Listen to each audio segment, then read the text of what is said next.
नमस्कार, स्वागत है आपका एबीपी गंगा में। मैं हूं अवधेश। बुलेटिन की शुरुआत करते हैं बड़ी खबर के साथ। बलरामपुर से बड़ी खबर है, जहां पर दो गाड़ियों के बीच जबरदस्त टक्कर हुई है और हादसे में 6 लोगों की मौत हो गई।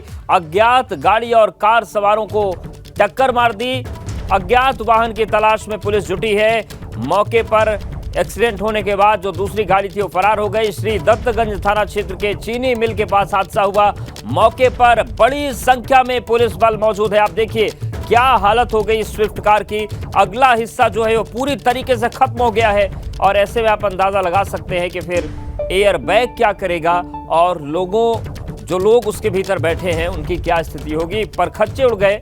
यूके नंबर यानी कि उत्तराखंड की गाड़ी है और बलरामपुर में यह हादसा हुआ है, जहां पर दो गाड़ियों में टक्कर हुई। हालांकि टक्कर मारने वाला जो वाहन था वो मौके से फरार हो गया। हादसे में कार सवार 6 लोगों की मौत हुई है। अज्ञात गाड़ी और कार की टक्कर हुई। अज्ञात वाहन की तलाश में पुलिस जुटी हुई है। श्री दत्तगंज थाना क्षेत्र के चीनी मिल के पास यह हादसा हुआ। एबीपी गंगा पर ये एक्सक्लूसिव तस्वीरें आप देख रहे हैं। आप देखिए किस तरीके कितना भीषण हादसा था।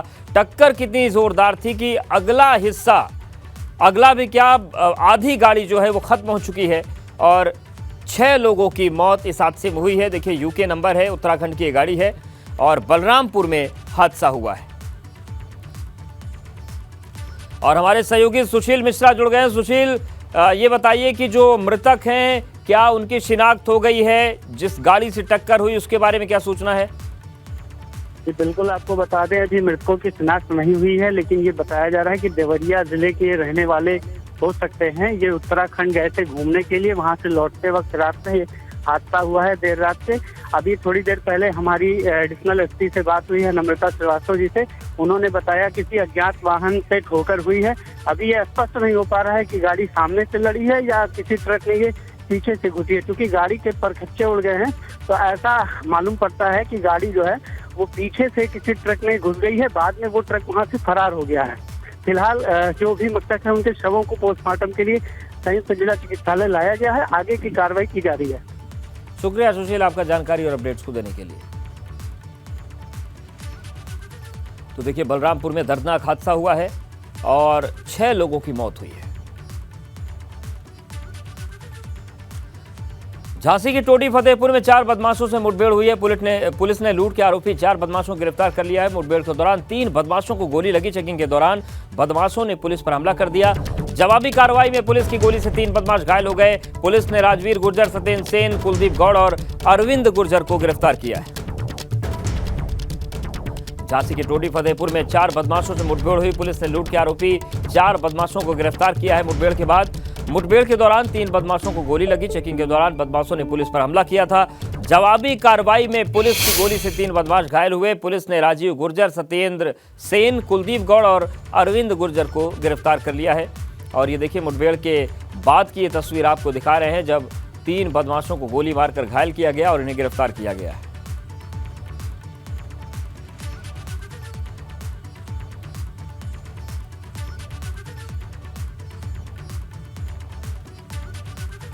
झांसी की तस्वीर आपको दिखा रहे हैं। 4 बदमाश बहुत तेजी से आ रहे थे। पुलिस ने रोकने का प्रयास किया तो बदमाशों ने फायरिंग शुरू कर दी। पुलिस ने किसी तरह अपने को बचाया, लेकिन बदमाश फिर भी फायरिंग कर रहे थे। पुलिस आत्मसुरक्षा गोली चलाई जिससे 3 बदमाश घायल हुए। 3 लोगों को गोली लगी है। इनको चिकित्सा के लिए मऊ रानीपुर CSC में भेजा गया है और इनके पास से लगभग 1.5 लाख रुपए नकद मिला है। तलाशी में लगभग 1.5 किलो चांदी, 150। और बड़ी खबर हमीरपुर से, जहां पर खड़े ट्रक से टकराई श्रद्धालुओं की बस। बुंदेलखंड एक्सप्रेस वे पर श्रद्धालुओं से भरी बस हादसे का शिकार हुई है। खड़े ट्रक के टक्कर में बस सवार कई श्रद्धालु घायल हो गए। हादसे में बस ड्राइवर की मौके पर ही मौत हो गई। बस में करीब 30 श्रद्धालु यात्रा कर रहे थे और सभी श्रद्धालु हाथरस से चित्रकूट दर्शन के लिए जा रहे थे। घायल श्रद्धालुओं को मौदा CSC के जिला अस्पताल रेफर किया गया है। मौदा कोतवाली इलाके के खन्ना बुंदेलखंड एक्सप्रेस बाईपास पर यह हादसा हुआ है।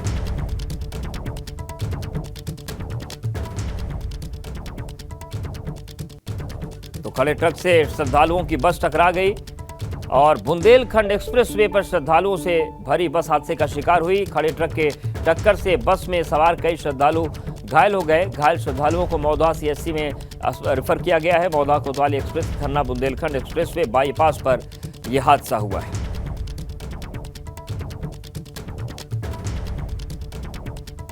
तो जो घायल हैं उनको सीएचसी में भेजा गया है इलाज के लिए। हाथरस से चित्रकूट दर्शन के लिए जा रहे थे, लेकिन रास्ते में एक ट्रक खड़ा था और उसी से बस टकरा गई, जिससे हादसा हो गया। ड्राइवर की मौके पर ही मौत हो गई। और चलिए अब बात करते हैं करोड़ों के खेल की। अब बात उस खबर की जिसने प्रशासन को जगाने का काम किया है। एबीपी गंगा ने एटा में 200 करोड़ के सरकारी जमीन घोटाले की खबर को प्रमुखता से दिखाया और घोटाले का पर्दाफाश किया, जिसके बाद प्रशासन ने एक्शन लिया है। 250 बीघा जमीन को मुक्त कराने का काम किया गया है और 2 नामजद आरोपियों पर एफआईआर दर्ज की गई। दोनों आरोपी रसूखदार हैं, जिनमें से एक का नाम नरेंद्र देव उपाध्याय तो दूसरे का नाम मनोज चतुर्वेदी है। मनोज चतुर्वेदी पूर्व रेल उप मंत्री और एटा के सांसद रहे स्वर्गीय रोहन लाल चतुर्वेदी के बेटे हैं और इनका काफी रसूख है। इन दोनों फर्जी दस्तावेज तैयार कर जमीन को बेचने का आरोप है। इस मामले में कार्रवाई जारी है और आशंका जताई जा रही है कि बड़े भूमाफिया के नाम भी सामने आ सकते हैं। तो 250 बीघा जमीन को कब्जा किया गया था। एबीपी गंगा ने प्रमुखता से खबर दिखाई थी, जिसके बाद कार्रवाई की गई है और 2 नामजद आरोपियों पर एफआईआर भी दर्ज हुई है। ये जो पूरा मामला है ये एटा का है, जहां पर 200 करोड़ के सरकारी जमीन घोटाले की खबर को प्रमुखता से दिखाए जाने के बाद कार्रवाई हुई। प्रशासन ने एक्शन लिया है। 250 बीघा जमीन को मुक्त कराने का काम किया गया। 2 नामजद आरोपियों पर एफआईआर दर्ज की गई है और दोनों आरोपी रसूखदार हैं, जिसमें से एक का नाम नरेंद्र देव उपाध्याय है तो दूसरे का नाम मनोज चतुर्वेदी है। मनोज चतुर्वेदी पूर्व रेल उप मंत्री और एटा के सांसद रहे स्वर्गीय रोहन लाल चतुर्वेदी के बेटे हैं और इनका काफी रसूख है। इन दोनों फर्जी दस्तावेज तैयार कर जमीन को बेचने का आरोप है। तो ये पूरी तस्वीर है और देखिए अब 250 बीघा जमीन पर कब्जा किया गया। एबीपी गंगा ने खबर दिखाई और उसके बाद असर हुआ।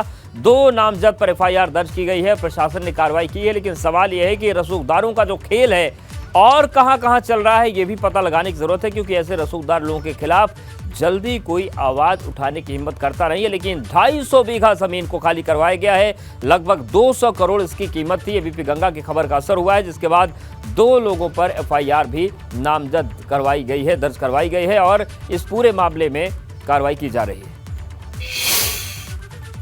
एटा के जिलाधिकारी अंकित अग्रवाल ने बड़ी कार्रवाई की है और यहाँ की जो 250 बीघा सरकारी बंजर की ज़मीन थी, जिस पर कब्जा कर लिया गया था और एक बड़ा हाईटेक सिटी बनाने की योजना थी, उसको ध्वस्त करते हुए इस ज़मीन को पुनः सरकारी बंजर ज़मीन में दर्ज किया गया है। पूरी तरह से बेचने का इरादा था। बहुत सारी ज़मीन इसमें से बेच भी दी गई थी, लेकिन जैसे ही जिलाधिकारी ने 3 सदस्यीय कमेटी बनाकर इसकी जाँच कराई तो ये पता चला कि ये ज़मीन जो है, जो पूर्व रेल उप मंत्री थे भारत के रोहन लाल चतुर्वेदी, उनके बेटे मनोज चतुर्वेदी के नाम थी। कुल मिलाकर ये जो घोटाला है ये इतना बड़ा घोटाला है कि ये अगर आगे और चलेगा तो अभी 250 बीघे का घोटाला निकला है।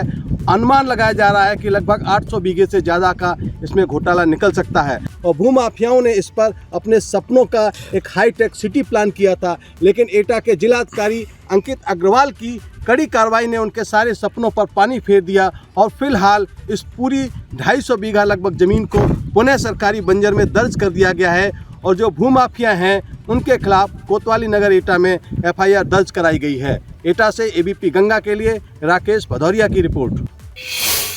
तो आप अंदाजा लगाइए कि अगर ये जमीन सबको बेच दी जाती तो कितने लोगों का आशियाना, कितने लोगों की मेहनत की कमाई डूब जाती। इस मामले में भी कार्रवाई जारी है। अधिकारियों का कहना है कि इस मामले में आगे गैंगस्टर एक्ट के तहत भी कार्रवाई हो सकती है और बड़े भूमाफिया के नाम का खुलासा भी हो सकता है।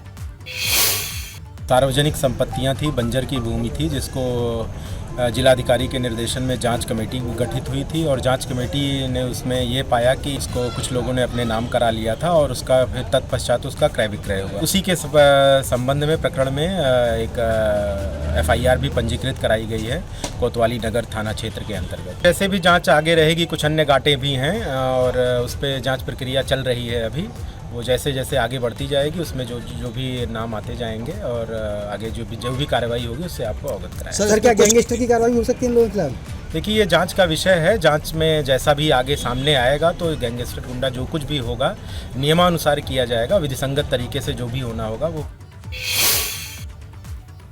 तो अपर जिलाधिकारी को आप सुन रहे थे, उनका कहना है कि नियमानुसार कार्रवाई होगी और जिस तरीके से सरकारी बंजर भूमि है इसको कुछ लोगों ने अपने नाम कराकर बेचना शुरू कर दिया था और नियम के मुताबिक गैंगस्टर या गुंडा एक्ट जो भी लगाना होगा वो जांच के बाद आरोपियों पर लगाया जाएगा। तो बड़े भूमाफिया के नाम का खुलासा हो सकता है। आप देखिए 250 बीघा ज़मीन थी और जानकारी ये भी मिल रही है कि कुछ लोगों को तो ये प्लॉट बेच भी दिए गए थे। अब उनका पैसा क्या होगा, उन्हें कैसे मिलेगा, ये भी अपने आप में सवाल है। लेकिन 2 नामजद आरोपियों पर FIR दर्ज की गई है। 250 बीघा जो बंजर जमीन है सरकारी, उसको अपना बताकर बेचने की और एक बड़ी हाईटेक सिटी बनाने की यहां पर तैयारी चल रही थी, जिसको संज्ञान लेने के बाद पूरे खेल का खुलासा हुआ और अब इस पर कार्रवाई हो रही है। तो ये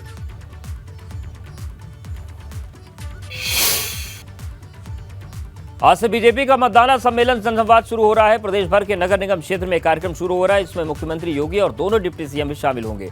इसके अलावा जनसंवाद में बीजेपी प्रदेश अध्यक्ष भूपेंद्र चौधरी और संगठन महामंत्री धर्मपाल सिंह सहित पार्टी के तमाम बड़े नेता मतदाता सम्मेलन जनसंवाद में शामिल होंगे। आगामी चुनाव के मद्देनजर मतदाता सम्मेलन के जरिए मोदी और योगी सरकार के विकास कार्यों को जनता तक पहुंचाने की कोशिश की जाएगी। कानपुर में डिप्टी सीएम ब्रजेश पाठक का कार्यक्रम है। इस दौरान वे पार्टी पदाधिकारियों को संबोधित करेंगे। इसी पर आपको दिखाते हैं एबीपी गंगा संवाददाता रतीश त्रिवेदी की खास रिपोर्ट। भारतीय जनता पार्टी 365 दिन 24 घंटे चुनावी मोड पर रहती है और इस बीच प्रभावी मतदाता सम्मेलन को शुरू कर दिया गया है। आज कानपुर बुंदेलखंड क्षेत्र को मथने के लिए खुद उत्तर प्रदेश सरकार के डिप्टी सीएम ब्रजेश पाठक आ रहे हैं। सबसे पहले कानपुर पहुंच रहे हैं और उसके बाद ललितपुर और झांसी भी जाएंगे। कानपुर बुंदेलखंड क्षेत्र में 2 नगर निगम है, कानपुर और झांसी। इसके अलावा अगर नगर पंचायत और पालिका की बात की जाए तो 108 है और 3000 के आसपास वार्ड हैं। और भारतीय जनता पार्टी के अपने दावे हैं इसको लेकर के। बीजेपी का कहना है कि सभी जगह पर भारतीय जनता पार्टी का कमल खिलना चाहिए। ये प्रभावी मतदाता सम्मेलन का वो मंच है जहां पर ब्रजेश पाठक जो उप मुख्यमंत्री हैं उनके साथ तमाम पदाधिकारी यहां पर बैठेंगे। उसकी तैयारियां हो रही हैं, आपको तैयारियां दिखा दें। ये प्रभावी मतदाता हैं, ब्राह्मण वर्ग के, ब्राह्मण समाज के ऐसे मतदाता हैं जिनका फेस कहा जाता है ब्रजेश पाठक को उत्तर प्रदेश सरकार में, भारतीय जनता पार्टी में। और इन्हीं प्रभावी मतदाताओं को बताने के लिए रीत नीत और किस तरह से भारतीय जनता पार्टी ने सरकार में रहते हुए काम किए हैं जनता की भलाई के लिए, और ये चीज़ बताने के लिए आज भारतीय जनता पार्टी के उप मुख्यमंत्री सरकार के उत्तर प्रदेश सरकार के उप मुख्यमंत्री ब्रजेश पाठक यहाँ पर पहुँच रहे हैं। तमाम लोग यहाँ पर हैं। ऐसे मतदाताओं को बुलाया गया है जिनका समाज में अच्छा खासा प्रभाव रहता है और ये 500 से ज़्यादा ऐसे प्रभावी मतदाताओं को यहाँ पर भारतीय जनता पार्टी ने बुलाया है। नगर निकाय चुनाव को लेकर के भारतीय जनता पार्टी की अपनी तैयारियां हैं, अपने दावे हैं। उस बीच तमाम लोग आज उत्तर प्रदेश बीजेपी के प्रभारी राधा मोहन सिंह भी कानपुर पहुँच रहे हैं और उनकी अपनी क्षेत्रीय पदाधिकारियों के साथ, प्रदेश के पदाधिकारियों के साथ बैठक है। यानी भारतीय जनता पार्टी ने अपनी तैयारियों को और ज़्यादा तेज़ कर दिया है और इस बीच तेज़ करने के साथ साथ अपने दावे भी हो रहे हैं। भारतीय जनता पार्टी के जो पदाधिकारी हैं वो आज क्षेत्रीय बूथ स्तर तक कार्यकर्ताओं को संबोधित करेंगे और इसके साथ ही प्रभावी मतदाताओं से भी इंटरेक्ट करेंगे। कानपुर से कैमरामैन पंकज निगम के साथ रतीश त्रिवेदी, एबीपी गंगा। विकासनगर में एक कार खाई में गिर गई। इस हादसे में कार सवार 3 लोगों की मौत हो गई जबकि एक शख्स घायल है। बताया जा रहा है कि कार सवार सभी लोग यूपी के रहने वाले थे और वो वीकेंड पर चक्राता घूमने आए थे। इसी दौरान पोंटा से चक्राता जाते समय कार खाई में गिर गई जिससे 3 लोगों की जान चली गई। तो देखिए तस्वीर भी आपको दिखा रहे हैं, गहरी खाई में कार गिर गई। इस हादसे में कार सवार 3 लोगों की मौत हुई है जबकि एक शख्स घायल है। बताया जा रहा है कि कार सवार सभी लोग यूपी के रहने वाले हैं और वो वीकेंड पर चक्राता घूमने के लिए गए थे। इसी दौरान पोंटा में चक्राता जाते समय कार खाई में गिर गई और इनकी जान चली गई।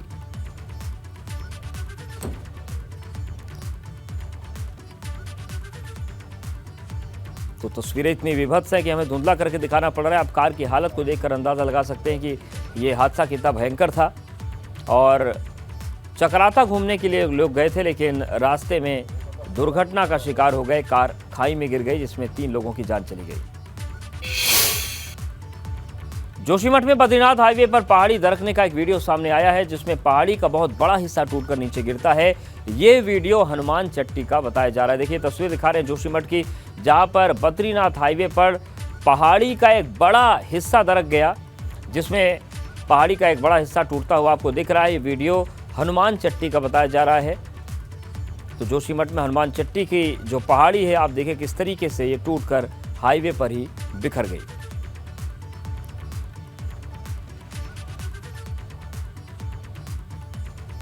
तो पहाड़ी का बहुत बड़ा हिस्सा टूटकर गिर गया। बद्रीनाथ हाईवे पर चट्टान गिरी है और इस तरीके की चुनौतियां हैं वो 4 धाम यात्रा के मद्देनजर भी चिंता बढ़ाने वाली हैं, क्योंकि 22 तारीख से 4 धाम यात्रा की शुरुआत हो रही है और उससे पहले ही तीर्थयात्री रवाना होने शुरू हो जाएंगे। मुख्यमंत्री योगी आदित्यनाथ आज से गोरखपुर के 2 दिवसीय दौरे पर हैं। सीएम योगी इन दिनों गोरखपुर में कई विकास योजनाओं की सौगात देंगे। गोरखपुर पहुंचे सीएम ने गो सेवा केंद्र में गाय के बछड़ों को गुड़ खिलाया। इसके साथ ही सीएम योगी आज भोलाराम मुस्कुरा इंटर कॉलेज में मिनी स्टेडियम का शिलान्यास करेंगे। ये स्टेडियम 10.43 करोड़ की लागत से 3 एकड़ जमीन पर बनेगा और इसके साथ ही गीडा में पेप्सिको प्लांट का भूमि पूजन और आधारशिला रखेंगे। ये 1000 करोड़ से अधिक की लागत से बनने वाला देश का दूसरे नंबर का प्लांट होगा। तो एक बड़े प्लांट का शिलान्यास होने जा रहा है। गोरखपुर दौरे पर मुख्यमंत्री हैं और कई विकास योजनाओं की सौगात देंगे।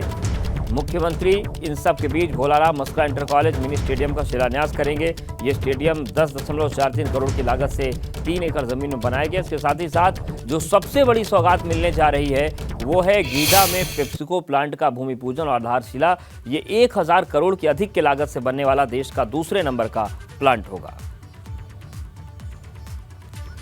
तो गोरखपुर पहुंचने के बाद देखिए मुख्यमंत्री जो मंदिर है वहां गौशाला में गए, गायों को गुड़ खिलाया। और कार्यक्रम की हम बात करें तो सुबह 10:30 बजे भोलाराम मुस्कुरा इंटर कॉलेज में मिनी स्टेडियम का शिलान्यास करेंगे मुख्यमंत्री। गीडा में 1000 करोड़ के पेप्सिको प्लांट का भूमि पूजन करने का कार्यक्रम है।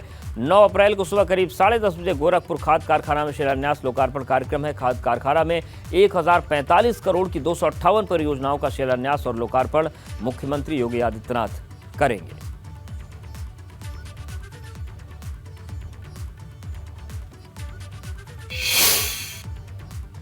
और अब बात करते हैं पीसीएस परीक्षा रिजल्ट की। पीसीएस परीक्षा 2022 में बेटियों ने परचम लहराया है। कल उत्तर प्रदेश लोक सेवा आयोग की ओर से जारी किए गए अंतिम चयन परिणाम में आगरा की दिव्या सिकरवार ने टॉप किया। 383 पदों के लिए हुई परीक्षा में 364 पदों पर अभ्यर्थियों को चयनित घोषित किया गया है। लखनऊ की प्रतीक्षा पांडे को दूसरा और बुलंदशहर की नम्रता सिंह को तीसरा स्थान मिला है। देखिए ये टॉपर्स हैं जिनकी तस्वीरें हम आपको दिखा रहे हैं। टॉप 10 में आगरा की 2 बेटियों ने जगह बनाई है। दिव्या सिकरवार ने टॉप किया है, वहीं 9वें स्थान पर ऐश्वर्या दुबे ने जगह बनाई है। तो आगरा से 2 टॉपर्स हैं और ये देखिए हम पूरा आपको क्रम दिखा रहे हैं कि किस तरीके से आगरा की दिव्या सिकरवार ने टॉप किया। दूसरा स्थान प्रतीक्षा पांडे का रहा जो लखनऊ की रहने वाली हैं। तीसरे स्थान पर नम्रता सिंह हैं जो बुलंदशहर की हैं। चौथा स्थान आकांक्षा गुप्ता का है जो उत्तराखंड की रहने वाली हैं। और आगरा की दिव्या सिकरवार ने पहला स्थान हासिल किया है। आगरा से 2 टॉपर्स पीसीएस के रिजल्ट में आए हैं। 1 रैंक का तो नहीं चल रहा था, ये था सिलेक्शन हो जाए। फिर भी एक दिमाग में कोई रैंक होगी, इस रैंक तक पहुंच जाऊंगी, ऐसा कुछ नहीं था, बस ये था कि सिलेक्शन हो जाए। मेरा टिप्स ये है कि अपनी लक्ष्य पर फोकस सबसे ज्यादा है, उससे अलग नहीं है। आगरा की गढ़ी रमी गांव में रहने वाली बेटी दिव्या सिकरवार ने टॉप किया। ऐसे में उनके गांव पहुंचकर उनके परिवार को बधाई देने वालों का तांता लगा हुआ है। मिठाई खिलाकर एक दूसरे को शुभकामनाएं दी जा रही हैं। दिव्या ने तीसरे प्रयास में इस सफलता को हासिल किया है।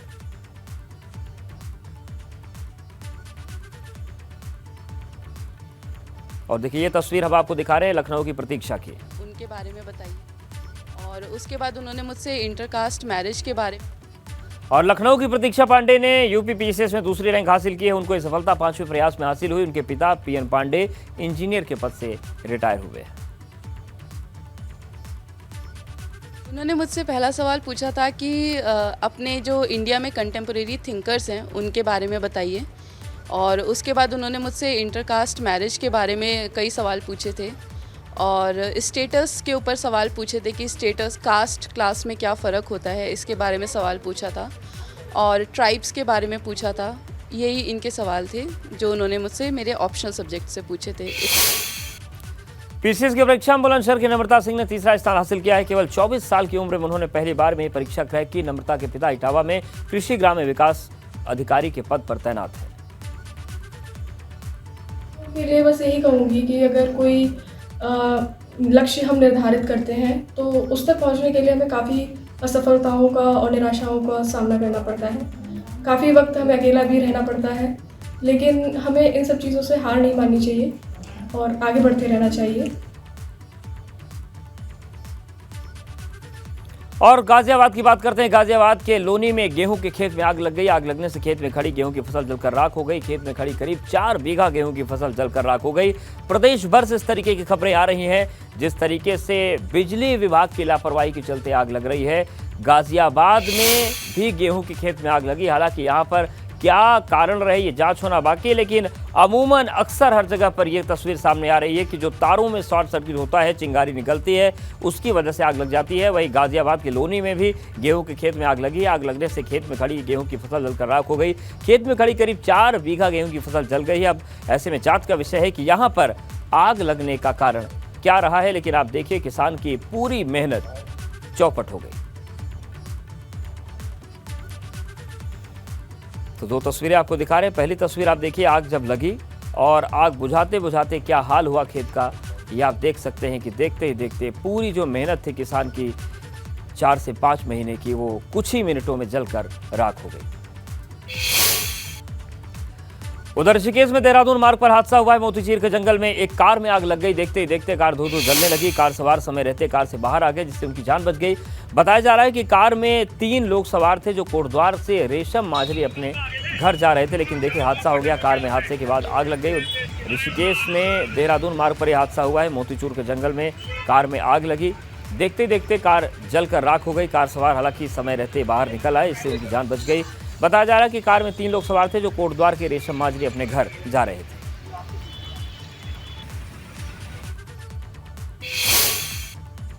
सिद्धार्थनगर में एक अजगर को आखिरकार वन विभाग ने पकड़ लिया। बताया जा रहा है कि ग्रामीण इस अजगर की वजह से दहशत में थे। पिछले 1 हफ्ते से ग्रामीण वन विभाग से लगातार अजगर को पकड़ने की गुहार लगा रहे थे। आखिरकार इस अजगर को किस तरह पकड़ लिया गया, मगर ग्रामीणों का कहना है कि यहाँ एक और बड़ा अजगर मौजूद है जिसे पकड़ना जरूरी। तो आप देखिए, ये एक भारी भरकम अजगर पकड़ा गया है। सिद्धार्थनगर से ये तस्वीरें आई हैं। ग्रामीण काफ़ी दहशत में थे। हालांकि ग्रामीणों का कहना है कि अभी एक और अजगर है जिसे पकड़ना बेहद ज़रूरी है, तभी लोगों की जान सुरक्षित रहेगी।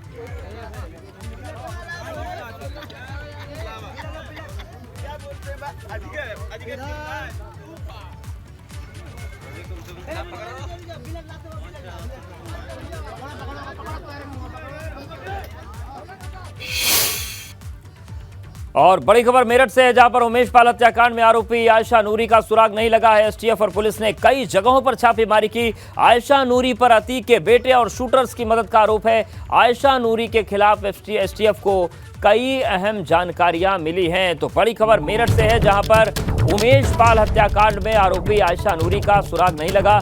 एसटीएफ और पुलिस ने कई जगहों पर छापेमारी की है। आयशा नूरी पर अतीक के बेटे और शूटर्स को मदद का आरोप है। आयशा नूरी के खिलाफ एसटीएफ को कई अहम जानकारियां मिली हैं।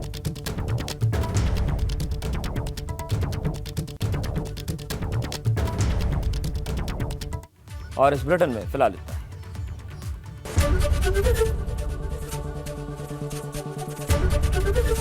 एबीपी गंगा, खबर आपकी, जुबान आपकी।